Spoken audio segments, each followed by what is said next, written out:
फिर एक बार परमेश्वर को धन्यवाद देते हैं इस सुंदर से अवसर के लिए जो परमेश्वर ने दिया। हम पिछले दिनों में बात कर रहे थे बलिदान के विषय में कि कैन के बलिदान को परमेश्वर ने क्यों स्वीकार नहीं किया। इस विषय पर हमने चर्चा की और उसका ही थोड़ा हम बात करेंगे फिर से कि क्यों उसके बलिदान को परमेश्वर ने स्वीकार नहीं किया। क्योंकि हमने पहले देख चुके हैं कि परमेश्वर ने बताया था कि परमेश्वर किस बात से प्रसन्न होता है। परमेश्वर तो बलिदान से प्रसन्न होता है। परमेश्वर ने खुद करके दिखाया आदम और हवा को, और आदम और हवा ने अपने दोनों बेटों को वही बातें सिखाई, लेकिन समझ में हाबिल के आया, काइन के नहीं।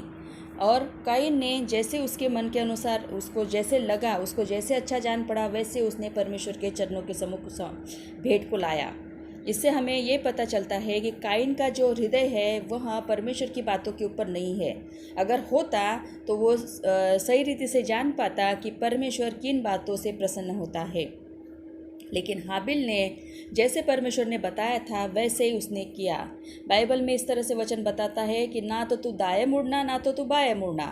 तो हाँ, काइन जो है वो दाएं बाएं मुड़कर अपना बलिदान लाया, लेकिन हाबिल जैसे परमेश्वर ने कहा था, ना तो वो दाएं मुड़ा ना तो वो बाएं मुड़ा, सीधा जैसे परमेश्वर की इच्छा है वैसे ही उसने बलिदान लाया। इसलिए वचन में इस तरह से लिखा है कि पहले परमेश्वर ने हाबिल को और फिर उसके बलिदान को ग्रहण किया, लेकिन काइन को अस्वीकार किया, उसके बलिदान को भी, उसकी भेंट को भी अस्वीकार किया। यह हमने इसके ऊपर हम बात कर चुके। तो परमेश्वर किन बातों से, इससे हम जान पड़ते हैं, हम ये सीख पाते हैं कि परमेश्वर किन बातों से प्रसन्न होता है।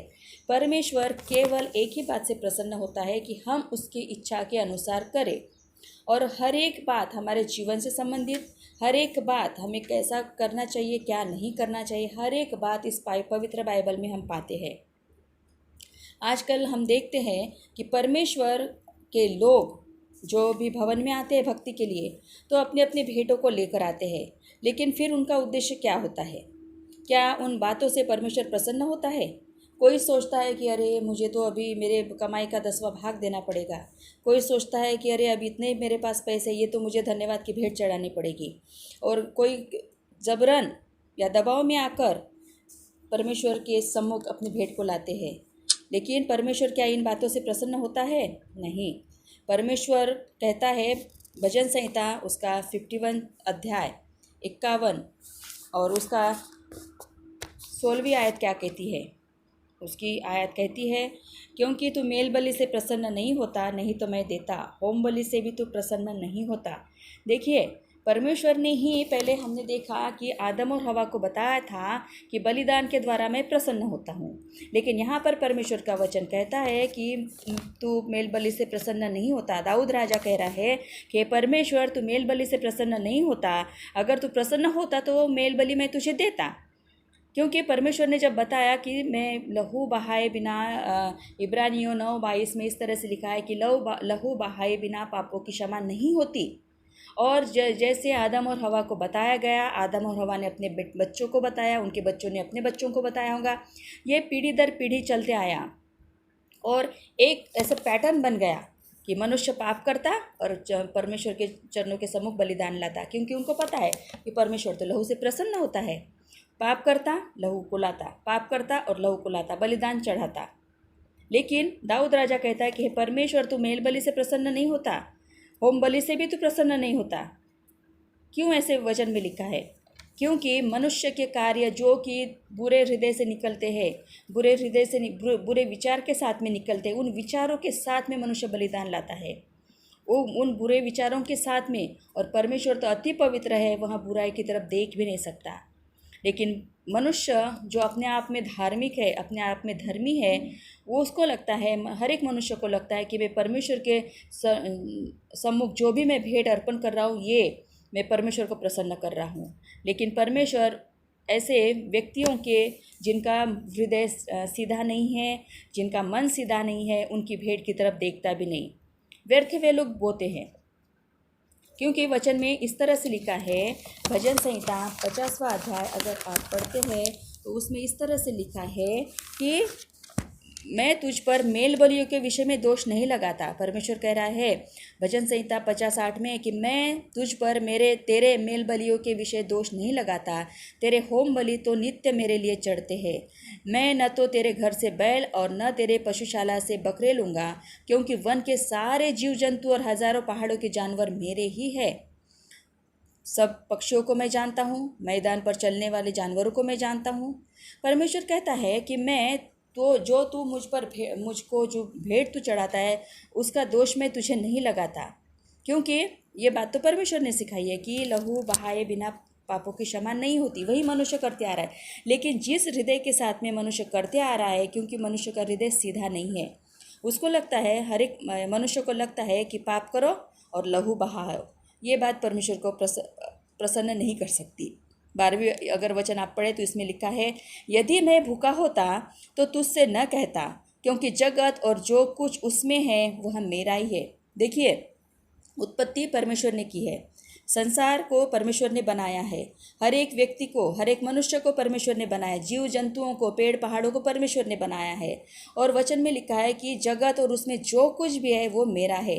क्या मैं बैल का मांस खाऊं या बकरे का लहू पीऊं? क्या सचमुच परमेश्वर जो होम बलि, जो मेल बलि चढ़ाते हैं, क्या सचमुच परमेश्वर बकरे का मांस खाता है या बकरे का लहू पीता है? नहीं। और वचन में लिखा है 14वीं आयत हमें इस तरह से बताती है कि परमेश्वर को धन्यवाद ही का बलिदान चढ़ा। हमारा हृदय परमेश्वर के प्रति धन्यवादित हो, हर एक बात के लिए परमेश्वर के प्रति धन्यवादित हो, और वही बलि चढ़ा। वचन में लिखा है, और परम प्रधान के लिए अपनी मन्नतें पूरी कर। जो भी मन्नत तुमने मांगी है, जो भी आप तूने सोचा है कि मैं परमेश्वर के लिए ऐसा करूँगा, मैं परमेश्वर के लिए वैसा करूँगा, अगर तूने कुछ परमेश्वर के सम्मुख अपनी मन्नत को रखा है तो उसे तू पूरा कर। बहुत बार लोग मन्नत मांगते हैं कि परमेश्वर ने अगर मेरा ये काम कर दिया तो मैं उनको ऐसे ऐसे करके भेंट चढ़ाऊँगा। लेकिन जब मन्नत पूरी हो जाती है, परमेश्वर उनकी प्रार्थनाओं को उत्तर दे देता है, उनकी समस्याओं से निजात दिलाता है, उन्हें हर तरह की सुख सुविधा देता है, तब अपने मन्नतों को पूरा करना वे भूल जाते हैं और फिर संकटों का सामना उन्हें करना पड़ता है। लेकिन ऐसा ना करे, तो जैसे अपने हृदय में अपने निश्चय किया है वैसे ही परमेश्वर की आज्ञा को माने। और फिर 15वीं आयत कहती है कि संकट के दिन मुझे पुकार और मैं तुझे छुड़ाऊंगा। अगर आप परमेश्वर के वायदों के अनुसार, परमेश्वर की इच्छा के अनुसार अगर परमेश्वर को धन्यवाद की बलि चढ़ाते हैं, तो परमेश्वर कहता है कि संकट के दिन फिर मुझे तू पुकार और मैं तुझे छुड़ाऊंगा। कोई हमें छुड़ा नहीं सकता। हमारे संकट के दिनों में, हमारे मुसीबतों में कोई हमें छुड़ा नहीं सकता। अगर परमेश्वर हमें ना छुड़ाए तो कोई भी हमें नहीं छुड़ा सकता। ना हमारी मेल बलि, ना हमारी होम बलि, ना हमारे दशमांश, कोई भी बात हमें नहीं छुड़ा सकती। तो फिर परमेश्वर किस बात से प्रसन्न होता है? परमेश्वर क्या चाहता है? परमेश्वर चाहता है, भजन संहिता 51वां अध्याय उसकी 17वीं आयत में लिखा है कि टूटा मन परमेश्वर के योग्य बलिदान है। हे परमेश्वर, तू टूटे और पिसे हुए मन को तुच्छ नहीं जानता। सचमुच परमेश्वर के नज़र में टूटा हुआ, पिसा हुआ मन, पश्चातापी हृदय बहुत ही महत्वपूर्ण है। आप जो भी भेंट लाते हैं परमेश्वर के चरणों के सम्मुख, आप चेक करें कि क्या आप परमेश्वर की इच्छा के अनुसार ला रहे हैं, या दबाव में, या पासबान बता रहे हैं इसलिए, या और किसी कारण से आप ला रहे हैं, किसी भय के साथ में ला रहे हैं। तो ऐसा ना करें। परमेश्वर की इच्छा, ये तो मेरे परमेश्वर की आज्ञा है, इससे तो परमेश्वर प्रसन्न होता है। परमेश्वर ने मुझे पूरे महीना भर काम करने के लिए शक्ति दी है, बल दिया है, सामर्थ्य दिया है, और मुझे भला चंगा रखा है, बल दिया है, तो क्यों ना मैं मेरे परमेश्वर को, जो परमेश्वर का है वो मैं परमेश्वर को चढ़ाओ। इस विचार के साथ में, इस उद्देश्य के साथ में, पूरे आदर और सम्मान के साथ में अगर आप अपनी भेंट को परमेश्वर के चरणों के सम्मुख लाते हैं तो परमेश्वर निश्चय इससे प्रसन्न होता है। क्योंकि पश्चातापी हृदय के साथ में, टूटे हुए, पिसे हुए मन के साथ में लाए हुए भेंट को परमेश्वर अस्वीकार नहीं करता। हमें, जब हम परमेश्वर के चरणों के सम्मुख भेंट लाते हैं, कोई भी बलिदान लाते हैं, अपने कमाई का 10वां भाग लाते हैं, तो हमें उन पैसों की हमें ज़रूरत होती है, लेकिन हम परमेश्वर की आज्ञा मानने के लिए उन भेंटों को अगर परमेश्वर के चरणों के सम्मुख समर्पित करते हैं, परमेश्वर इससे प्रसन्न होता है। क्योंकि हमने अपने ज़रूरतों से ज़्यादा परमेश्वर की आज्ञा को महत्व दिया है, अपनी इच्छा से ज़्यादा परमेश्वर की आज्ञा को महत्व दिया है। और यही तो परमेश्वर चाहता है, पश्चाताप के साथ में लाया हुआ। अगर आपको फिर चोटी लगती है, क्योंकि आप त्याग के साथ में लाते हो, उसमें त्याग दिखता है, उसमें समर्पण दिखता है, उसमें परमेश्वर के प्रति आदर दिखता है, क्योंकि आपने परमेश्वर की आज्ञाओं को माना है और इससे परमेश्वर प्रसन्न होता है। परमेश्वर चाहता है कि आप अपने आप का इनकार करें। परमेश्वर चाहता है कि जो भी भेंट आप लाए वह पश्चाताप, यानी ये नहीं कि मैं अपनी कमाई से दे रहा हूँ, अरे मैं दूंगा तो मुझे कम जाएगा, ऐसे विचारों के साथ में अगर आप भेंट लाते हो तो कृपया करके ना लाएं, क्योंकि इससे परमेश्वर को दुख होता है और वो आपके लिए अच्छा नहीं होगा। भेंट लानी है परमेश्वर के चरणों के सम्मुख, अपना दशमांश अगर अर्पण करना है तो सच्चे हृदय से, परमेश्वर की आज्ञा है, इससे मेरे परमेश्वर को खुशी होगी, क्योंकि जो कुछ मेरे पास है वो मेरे परमेश्वर ही का तो है। और अगर मुझे उसमें से कुछ परमेश्वर को भेंट चढ़ाना है तो पूरे आनंद के साथ में, संतोष के साथ में परमेश्वर को भेंट चढ़ाए, इससे परमेश्वर अति प्रसन्न होता है। वचन में लिखा है, रोमियो की पत्री 12वां अध्याय और पहली आयत में इस तरह से लिखा है, इसलिए हे भाइयों, मैं तुमसे परमेश्वर की दया स्मरण दिलाकर विनती करता हूँ, अपने शरीरों को जीवित और पवित्र और परमेश्वर को भावता हुआ बलिदान करके चढ़ाओ, क्योंकि यही तुम्हारी आत्मिक सेवा है। यही तुम्हारी आत्मिक सेवा है। तो बलिदान हमें अपने शरीर का, अपने विचारों का बलिदान करना है।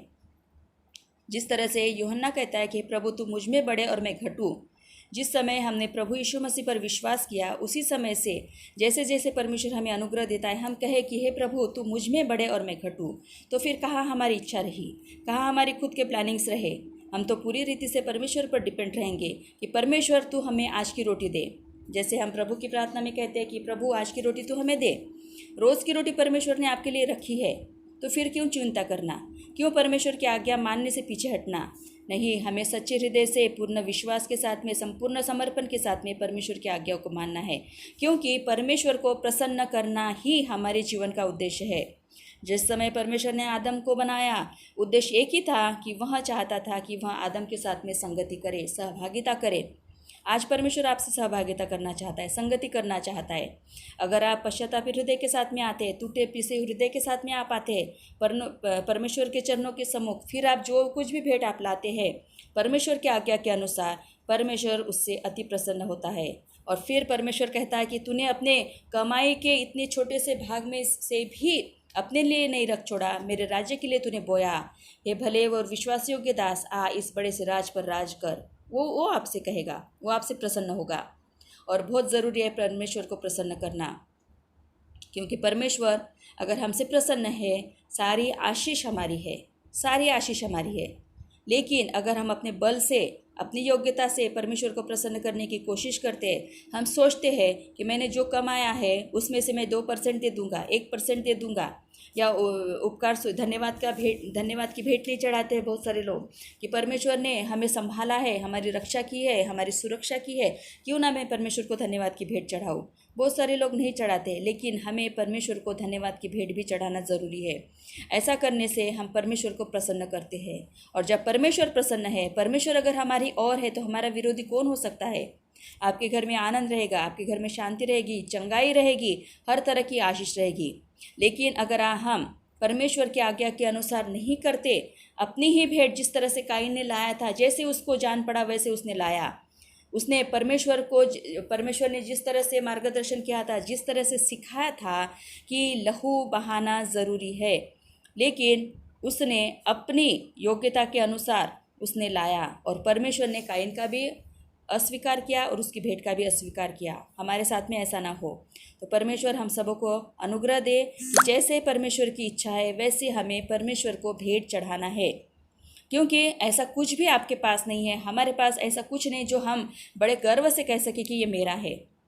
जो कुछ हमारा है वो परमेश्वर का दिया हुआ है, और परमेश्वर ही हमें योग्यता देता है, हमारी सहायता करता है कि हम कमाएं, हम कुछ भेंट को अर्पण करें। ये परमेश्वर का अनुग्रह है। तो क्यों ना हम परमेश्वर की आज्ञा को मानते हुए, परमेश्वर के सम्मुख उसके वचन का आदर और सम्मान करते हुए अपनी अपनी भेंट को अर्पण करें, क्योंकि ये बहुत ही ज़रूरी है। नहीं तो हमारा पैसा आएगा और ऐसी थैली में चला जाएगा जिसमें नीचे से छेद है, बीमारी में चला जाएगा, कोई आपका पैसा चुरा लेगा, ऐसी व्यर्थ बातों में आपका पैसा जाएगा और आपको बहुत दुख होगा। और परमेश्वर आपको दुख देना नहीं चाहता। परमेश्वर कहता है कि तुम अपनी अपनी भेंटें अर्पण करके या अपना दशमांश को अर्पण करके मुझे परखो, तो क्यों ना आप परमेश्वर को परखते हैं। परमेश्वर को परखो और देखो कि वो कितना अच्छा है, कितना आदर के और महिमा के योग्य है। अगर सच्चे हृदय से परमेश्वर के चरणों के सम्मुख आप अपनी भेंट को अर्पण करते हो, जो अपने मन में ठाना है वो अगर आप सच में सच्चे हृदय से करते हो, परमेश्वर आपको ज़रूर आशीषित करेगा। परमेश्वर का धन्यवाद करते हैं इन सुंदर से वचनों के लिए। परमेश्वर हमें भी अनुग्रह दे कि हम भी परमेश्वर की आज्ञा के अनुसार करें, और आप सभी को, सभी सुनने वालों को भी परमेश्वर ऐसा अनुग्रह दे कि आप भी, जिससे परमेश्वर प्रसन्न होता है, ऐसे टूटे और पिसे हृदय के साथ में अपनी भेंट को लाए। क्योंकि अपने दान को या अपने भेंट को अर्पण करना हमें त्याग सिखाता है, और परमेश्वर के लिए त्याग करना बहुत ही, यानी जो कुछ है वो परमेश्वर का ही है, लेकिन हम फिर भी अपने त्यागों को दिखाते हैं, तो इससे परमेश्वर अति प्रसन्न होता है। परमेश्वर को धन्यवाद देते हैं, परमेश्वर की स्तुति और प्रशंसा करते हैं। हर एक वचनों के द्वारा परमेश्वर ने हमसे बात की और अनुग्रह दिया कि उसके वचन में से कुछ बोल पाए, इसलिए परमेश्वर को धन्यवाद देते हैं। आप सभी को परमेश्वर आशीषित करें, और जो जो वचन बोया गया है आप अपनी बाइबल में चेक करें कि वो वैसा ही है कि नहीं, और अगर ये परमेश्वर के वचन में लिखा हुआ है तो आपकी जिम्मेदारी बनती है कि आप उन वचनों का पालन करें। परमेश्वर आप सबों को आशीषित करे। Thank you.